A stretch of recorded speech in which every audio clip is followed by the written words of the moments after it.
함께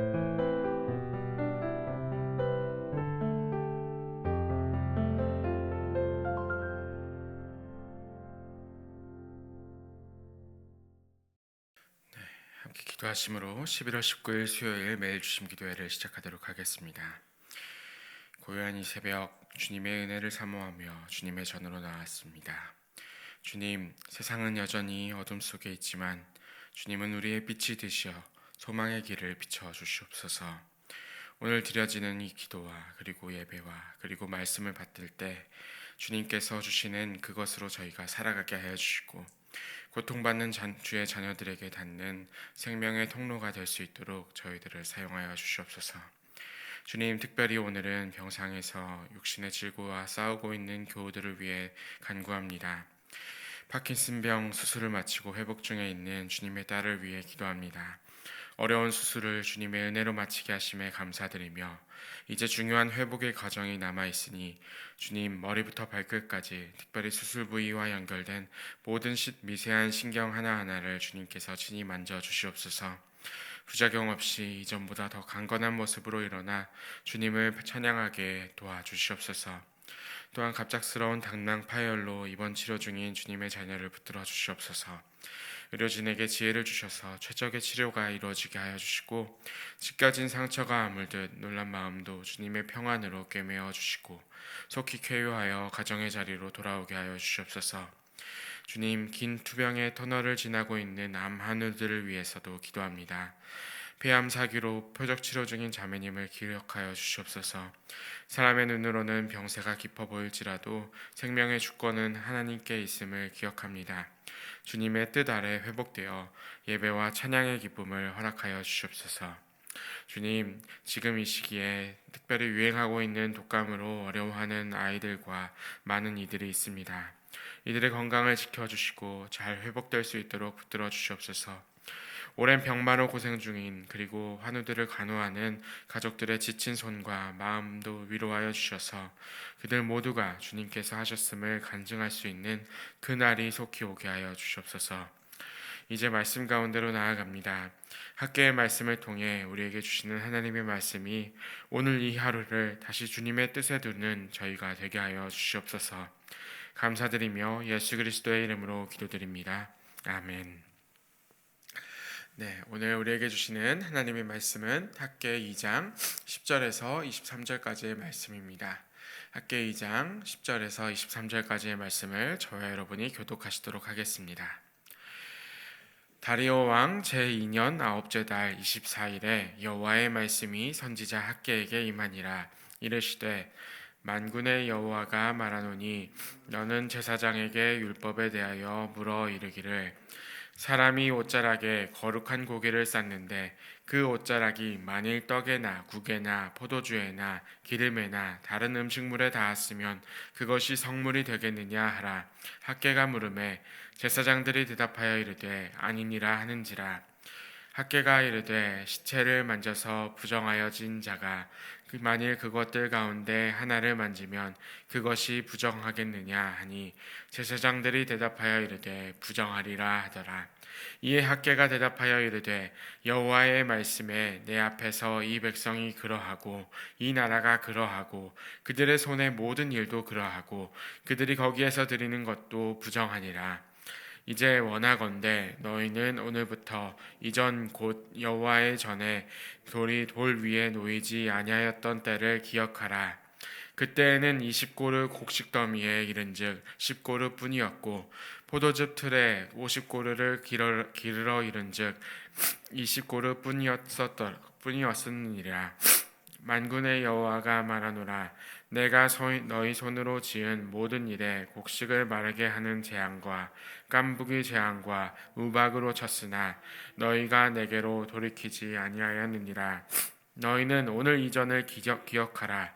9째 달 24일 곧 여호와의 성전지대를 쌓던 날부터 기억하여 보라. 곡식 종자가 아직도 창고에 있느냐? 포도나무, 무화과나무, 석류나무, 감람나무에 열매가 맺지 못하였느니라. 그러나 오늘부터는 내가 너희에게 복을 주리라. 그달 24일에 여호와의 말씀이 다시 학계에게 임하니라. 이르시되 너는 유다 총독 스룹바벨에게 말하여 이르라. 내가 하늘과 땅을 진동시킬 것이요 여러 왕국들의 보좌를 엎을 것이요 여러 나라의 세력을 멸할 것이요 그 병거들과 그 탄자를 엎드러뜨리리니 말과 그 탄자가 각각 그의 동료의 칼에 엎드러지리라. 만군의 여호와가 말하노라. 스알디엘의 아들 내 종 스룹바벨아, 여호와가 말하노라. 그날에 내가 너를 세우고 너를 인장으로 삼으리니 이는 내가 너를 택하였음이니라. 만군의 여호와의 말이니라 하시니라. 아멘. 네, 여러분 간밤에 잘 주무셨죠? 네, 오늘 이 하루도 주님의 평강이 함께 하시기를 빕니다. 네, 드디어 이제 학계의 마지막 장 그리고 마지막 구절까지 이르렀습니다.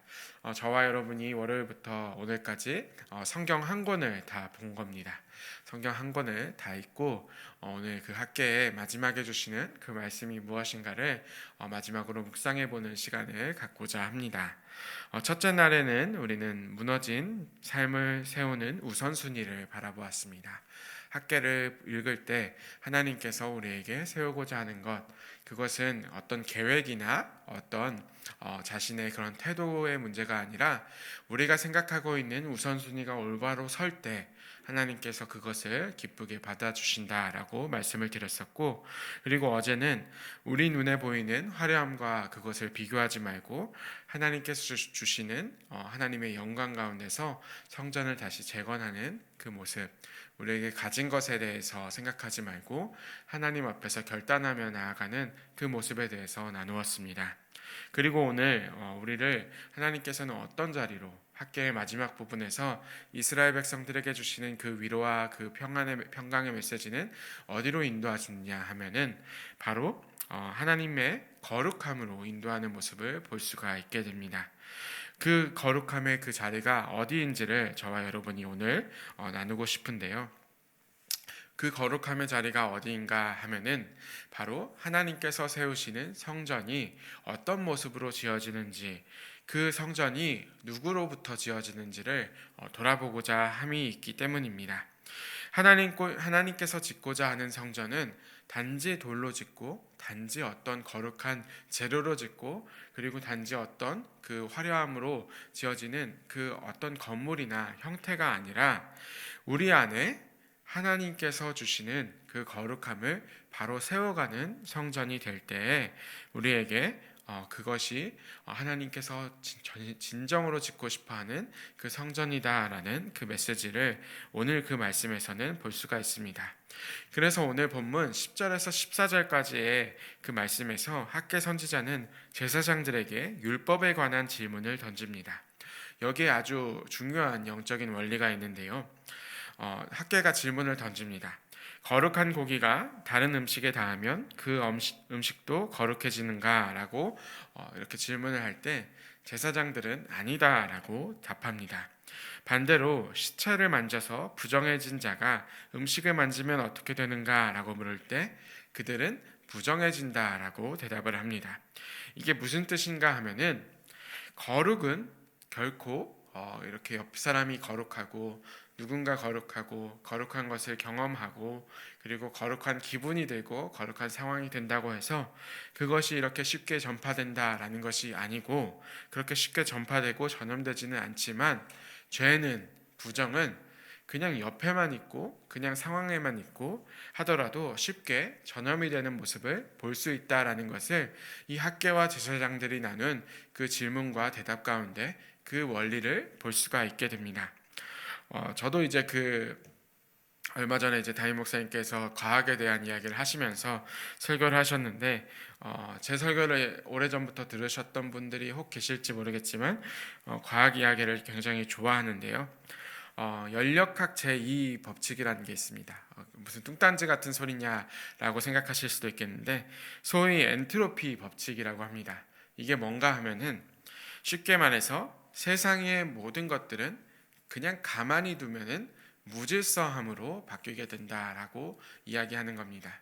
그러니까 저 그림에서 보듯이 깨끗한 물에 잉크를 몇 방울 주입했는데 그 잉크가 삽시간에 퍼져서 물이 이렇게 그 물이 색깔이 다 바뀌는 것을 볼 수가 있고, 이런 원리가 어디로 적용이 되느냐 하면은 청소를 하지 않으면 방이 깨끗해지지 않는 모습들, 그리고 저절로 먼지가 쌓이거나 어질러지는 모습들을 보게 되고요. 또 새벽부터 말씀을 드리기에 약간 조금 민망할 수도 있지만, 사람이 이제 생리 활동을 통해서 몸에 있었던 기체들을, 가스들을 밖으로 배출할 때 그 냄새나 그것들이 어디로 퍼져가는지 우리는 원리를 알지 못합니다. 그러나 그것이 이렇게 계속해서 이곳저곳 알 수 없는 것으로 퍼져가는 모습을 보게 됩니다. 우리의 그 자연의 질서들만 보더라도 세상은 질서에서 무질서로 무엇이든 부정한 것이 들어가면은 그것이 삽시간에 퍼져가는 모습을 보게 됩니다. 우리의 영적인 상태도 비슷한 원리로 작동하는 모습을 볼 수가 있습니다. 거룩을 유지한다라는 것은 우리 안에 계속해서 찾아 들어오고 계속해서 오는 것들이 이렇게 전염되기 쉬운데, 그리고 전염되기 쉬운 자연의 질서인데, 계속해서 이 거룩함을, 깨끗함을 유지하기 위해서는 우리에게는 반드시 어떤 영적인 에너지가 필요하고 노력이 필요하고, 그리고 계속해서 어떤 그 장치가 필요하다라고 말씀을 드릴 수가 있습니다. 왜냐하면은 그 죄와 그 부정은 언제든지 자연스럽게 틈타서 우리를 오염시키기 때문입니다. 예전부터 기독교 변증가들이 다루는 사고 실험 가운데 하나가 무엇인가 하면은, 한 도시를 죄와 부정이, 그리고 사탄이 완전히 99%도 아니고 100% 장악한다면 어떤 모습으로 바뀔까라는 것을 다루는 모습이 있습니다. 이때 그 변증가들이 뭐라고 이야기를 하느냐 하면은, 이 도시가 사탄이 완전히 장악하게 된다면 어떻게 바뀌게 될까요? 사람들이 그냥 막 죄를 지을까요? 그 배트맨에 나오는 고담 씨처럼 거기에 하루 걸러서 정말 흉악 범죄자들이 찾아오고 사람들과 살인을 많이 저지르고 하는 모습들을 보게 될까요? 오히려 변증가들은 아마 이렇게 될 것이라고 예측을 합니다. 그게 뭔가 하면은, 사람들은 정말 화려해지고 사람들은 정말 세련된 모습으로 살아가고, 그리고 누구든지 정말 친절한 모습으로 갖추고 있는데 실제로 그들의 삶은 빈 껍데기처럼 보일 것이다. 문명은 고도로 발전한 것처럼 보이지만 빈 껍데기처럼 보일 것이다 라고 예측을 합니다. 그러면서 동시에 어떤 일이 일어나게 되냐 하면은, 사탄이 도시를 장악하면은 교회에 사람들이 많아질 것이다 라고 예측을 합니다. 교회에 오히려 사람들이 많아지고 사람들은 와서 예배를 많이 드리게 됩니다. 그런데 거기에 무엇이 없느냐 하면은 거룩이 없게 되고, 그곳 가운데 사람들 가운데 죄는 여전히 그 속에 가득 차 있는 상태로 무엇이 없느냐 하면은 그리스도가 없는 상태가 될 것이다 라고 이야기를 합니다.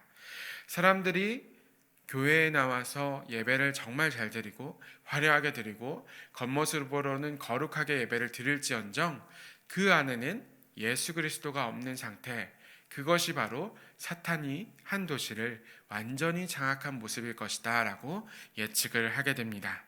그러니까 그리스도가 없는 상태, 하나님께서 다스리지 않는 상태가 된다면 그것은 아무리 그 모습과 그 상황이 좋아 보일지언정 실제로는 죄로 덮여져 있는 상태입니다.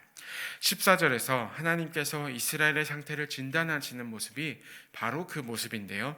14절의 말씀입니다. 이에 학개가 대답하여 이르되 여호와의 말씀에 내 앞에서 이 백성이 그러하고 이 나라가 그러하니라. 그들의 손에 모든 일도 그러하고 그들이 거기에서 드리는 것, 예배를 드리는 것도 부정하니라 라고 말씀을 하고 있습니다.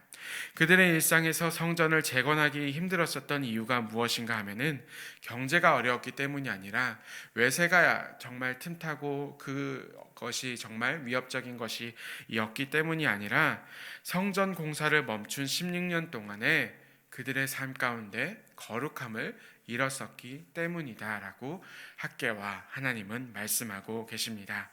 그래서 하나님은 그렇게 말씀하실 때 이제 그것에 대한 해결법을 제시해 주십니다. 우리가 잃어버린 그 거룩함에 대한 해결법을 제시해 주고 계시는데 19절의 말씀입니다. 곡식종자가 아직도 창고에 있느냐? 포도나무, 무화과나무, 석류나무, 감람나무에 열매가 맺지 못하였느니라. 그러나 오늘부터는 내가 너희에게 복을 주니라. 오늘부터는 내가 너희에게 복을 주리라. 아무것도 없는 창고, 포도나무, 무화과나무, 석류나무, 감람나무, 이런 그 소출이 아무것도 없는 상태일지언정 그들 가운데서 하나님께서는 약속하고 계십니다. 오늘부터는 너희가 나로부터 복을 받을 것이다 라고 이야기를 하고 계십니다. 하나님은 여기서 선언하고 계십니다. 하나님은 그들의 과거와 그들의 상태 가운데 어떤 갖추어진 모습을 보는 것이 아니라, 어떤 완벽함을 보는 것이 아니라 하나님은 그들의 돌이킴을 볼 것이다 라고 말씀하고 계십니다. 하나님은 그들 가운데서 완벽함을 보는 것이 아니라 돌이킴을 보시는 분이십니다. 그래서 하나님께서 말씀하고 계십니다. 그들의 일상 가운데, 그들의 예배 가운데 하나님을 향해서 돌이킬 때, 하나님을 향해서 회개하고 그 부정함을 내리기로 결단하는 그 순간이 찾아온다면 하나님은 오늘부터는 그들의 과거를 보시지 않고 그들을 돌이켜서 복을 주실 것이다 라고 말씀하고 계십니다. 아직 성전은 완공되지 않았고 창고는 여전히 텅텅 비어 있지만, 그리고 그들의 삶 가운데서는 열매가 전혀 없지만, 상황은 바뀌지 않았지만 하나님은 그들이 마음을 돌이켜서 성전의 기초를 삼기 시작한 바로 그날, 그 오늘을 보시겠다라고 말씀하고 계십니다. 사랑하는 여러분, 회복은 우리가 무엇을 갖추고, 우리가 무엇을 이루고, 우리가 무엇을 완공시킬 때 일어나는 것이 아닙니다. 하나님께로 마음을 돌이키는 바로 그 지금 그 순간, 이 순간에 내 손에 쥔 것이 아무것도 없고 삶이 여전히 팍팍할지라도 하나님은 너희에게 복을 주겠다라고 말씀하고 계십니다. 과거를 묻지 않고 결단을 보시는 분, 바로 그분이 우리 하나님이십니다.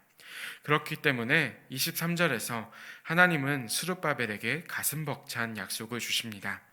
23절의 말씀을 저와 여러분이 한번 한 목소리로 읽어보도록 하겠습니다. 만군의 여호와가 말하노라. 스알디엘의 아들 내 종 스룹바벨아, 여호와가 말하노라. 그날에 내가 너를 세우고 너를 인장으로 삼으리니 이는 내가 너를 택하였음이니라. 만군의 여호와의 말이니라 하시니라. 아멘. 인장반지는 왕의 도장입니다. 왕의 권위와 소유권을 상징하며 왕의 뜻을 확정하는 가장 귀한 물건인데, 이것은 역사적으로도 굉장히 중요한 선언이었습니다. 왜냐하면 예레미야 22장에서 하나님은 그때의 왕이었었던 여고냐를 향해서 너의 인장반지를 빼앗아 버릴 것이다 라고 이야기했었기 때문입니다. 그때의 선언이 무엇이었냐 하면은 다윗 왕조를 완전히 끊어버리겠다라고 하셨던 말씀이었기 때문입니다. 그런데 다시 이제 스룹바벨을 들어서 인장반지를 허락한다라고 하는 이야기가 무엇인가 하면은 하나님께서 이 다윗 왕조를 살려서 그들에게 정당한 지도자 그리고 정당한 구원자를 주실 것이다 라고 약속을 하고 계시는데, 이것은 내가 너를 다시 나의 인장반지로 삼겠다라고 말씀하시는 것은 그들에게 누군가를 주시겠다라고 하는 하나님의 약속을 말하고 계신 것입니다. 그 누구일까요? 바로 예수 그리스도이십니다. 예수 그리스도를 통해서 구원의 역사를 다시 시작하시겠다라고 하시는 하나님의 말씀을 하고 계신 것입니다. 그리고 하나님께서는 이 예수 그리스도를 통해서 무너진 성전들, 무너진 삶들, 너희들의 삶을 다시 구원하시고 다시 세우시겠다라고 말씀하고 계시는 것입니다. 그렇기 때문에 예수 그리스도를 통해서 우리를 구원하시겠다는 그 약속을 바라볼 때에 우리는 과거의 것을 내려놓고 오늘 이 하루 하나님 앞에서 다시 결단함으로 복을 받는 인생들이 될 수 있게 됩니다. 부정은 계속해서 퍼져나갑니다. 우리는 결코 우리 스스로를 회복할 수 없고 우리 스스로를 구원할 수 없습니다. 그러나 우리가 돌이켜서 예수 그리스도를 바라보고 예수 그리스도 앞에서 오늘 하루를 거룩함으로 살아가기로 결단을 한다면 하나님께서는 말씀하십니다. 오늘부터는 내가 너희에게 복을 주리라. 오늘 이 하루를 주님 앞에 거룩하게 살아가기로 결단하며 나아가는, 그래서 내 죄를 돌이키고 내 죄를 내려놓기로 결단하며 회개하는 저와 여러분 되시기를 주님의 이름으로 축원합니다. 함께 기도하겠습니다. 거룩하신 하나님, 지난 3일 동안 학계를 통해서 우리의 삶을 비춰주신 주님의 은혜에 감사드립니다. 우선순위를 세우게 하여 주시고 주님께서 함께 하시는 영광을 바라보게 하시며 거룩의 본질 앞에 그리스도를 바라보며 결단하게 하여 주심에 감사합니다. 주님, 우리의 삶은 가만히 두면 무질서로 흐르는 존재임을 고백합니다. 죄와 부정이 우리의 어쩔 수 없이 우리의 연약함 때문에 계속해서 스며드는 모습을 봅니다. 그러나 주님은 우리의 완벽함 때문이 아니라 돌이키는 마음 그 하나로 기뻐하시는 분이심을 믿습니다. 그렇기 때문에 오늘부터는 내가 너희에게 복을 주리라 하신 그 약속을 붙들며 나아갑니다. 상황은 변한 것이 없지만, 열매가 보이지 않지만 주님께 돌아서는 이 순간을 복의 시작으로 삼으시는 하나님을 신뢰하게 하여 주시옵소서.